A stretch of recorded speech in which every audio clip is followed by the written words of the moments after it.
Hey everyone. It was one of the most heartbreaking and controversial moments in television history.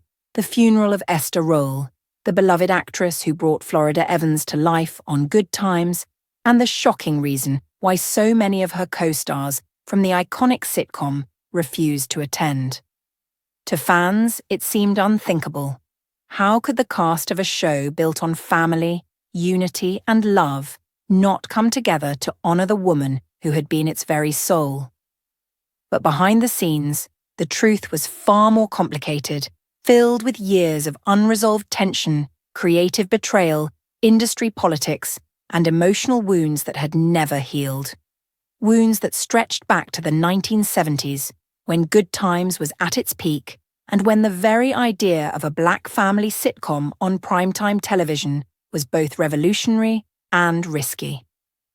Esther Rolle was more than just a matriarch on screen. She was a warrior for dignity, a trailblazer who fought against the caricatures and stereotypes that Hollywood tried to impose on black actors.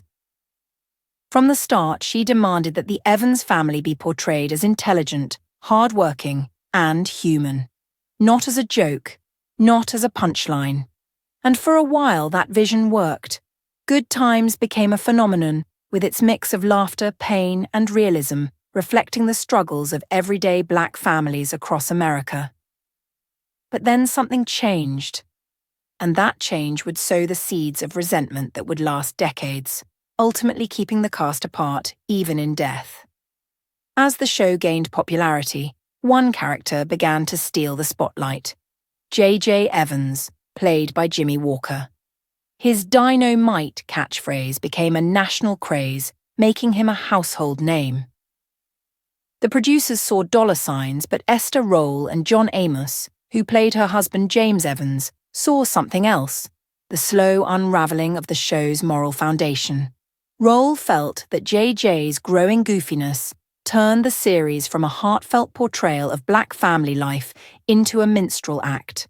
She argued that the writers were sacrificing authenticity for cheap laughs, reducing her on-screen son to a buffoon and undercutting everything she believed Good Times was supposed to stand for. John Amos agreed, and the two fought fiercely with producers behind the scenes. Their objections were often dismissed, their voices silenced in favor of ratings, and the tension eventually exploded. John Amos was written off the show in season 4, his character killed off in a car accident, and Esther Rolle, heartbroken and disillusioned, soon followed. She refused to continue being part of a project that she felt mocked the very people it claimed to represent. Her departure sent shockwaves through the entertainment industry, but it also created divisions among the cast that would never fully mend. Jimmy Walker, who had become the breakout star, continued on with the show, and while Good Times remained popular for a time, its spirit was never the same. Esther Rolle eventually returned for the final season, but not because she forgave everyone, rather because she wanted to give closure to her character and her fans. By then, the damage was done. She and Walker barely spoke on set, and although they maintained a professional respect for each other's talent, the friendship that fans imagined between them on screen never existed in real life.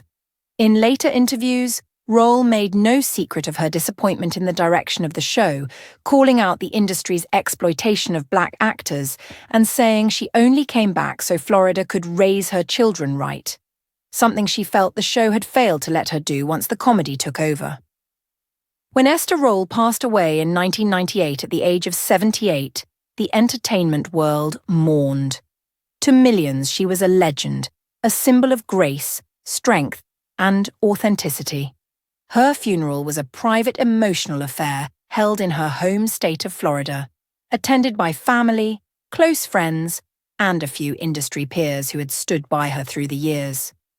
But to the shock of fans, most of her Good Times co-stars were nowhere to be seen.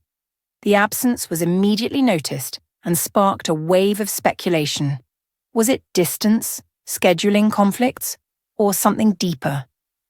In the years that followed, bits and pieces of the truth emerged, painting a picture not of disrespect but of deep, unresolved close to the cast. Several of her former co-stars felt conflicted about attending. Jimmy Walker, for instance, reportedly had mixed feelings. He later spoke warmly of Rolle in interviews, calling her one of the greatest actresses I ever worked with, but also admitted that their relationship had been strained for years and that reconciliation never fully happened. Some insiders claimed that Walker felt his presence might be unwelcome by Rolle's family, given her public criticism of the character that made him famous. Others say he simply didn't want to turn her funeral into a media circus. Bernadette Stanis, who played Thelma, was devastated by Rolle's passing, but was reportedly unable to attend due to scheduling conflicts and travel complications, though she later expressed her regret and spoke lovingly of Rolle as a mentor and maternal figure both on and off the screen.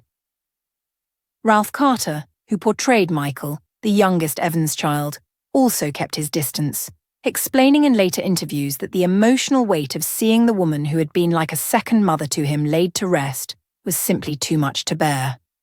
Meanwhile, John Amos, who had shared a profound bond with Esther Rolle as her on-screen husband, did attend a memorial service in her honor, but chose not to make a public appearance at the funeral itself. Insiders suggest that his absence was out of respect for the family's wishes and his own private grief. Amos had long admired Rolle's integrity and had often credited her for keeping him grounded during the turbulent years on Good Times. Yet, like many of the cast members, he also carried emotional scars from their battles with the network and producers, wounds that Rolle's death seemed to reopen.